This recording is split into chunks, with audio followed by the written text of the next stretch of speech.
Zemla spí pod snegom ticha, v koreni dýcha žar, v kapliach hrosy, v glase vetra rodí sa nový dar. Tieni plujú k horám dalekým, svetlo klepe na prázdni. V srdci plane starý ogon, čo nás znova probudí. Svetlo gromnic v nás se rodí, ogon s vodou tančí včas. Stará píseň zemli volá a my slyšíme jej hlas.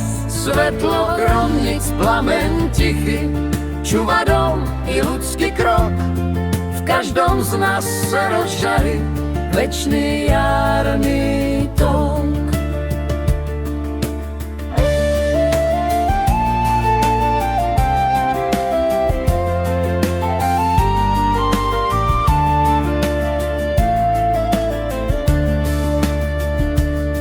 V dlani nosím kapľu neba, svicu z voska, dých i den. V každej iskry cítím matku, kak ma vede skrz môj sen. V hlubinách už klia sem ja, sní o slnku, o jaru.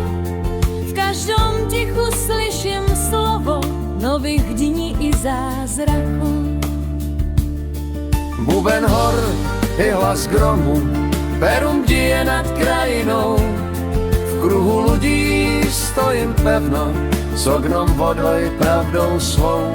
Strážim svetlo, strážim domov, strážim cestu do jara. Dokud písem v srdci s nimi, nepogynem nikada. Hora slyší, reka zná, duša každá vstáva sa.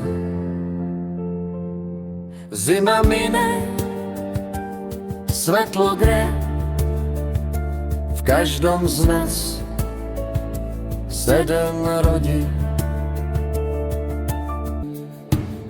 Svetlo gromnic v nás se rodí, plamen lásky, sila dní. Zemla, nebo spolu v kruhu, v starom rytme snu. Svetlo gromnic, svetlo v srdci, neseme ho dál, dokud slnko, voda, ogon budú s nami stál.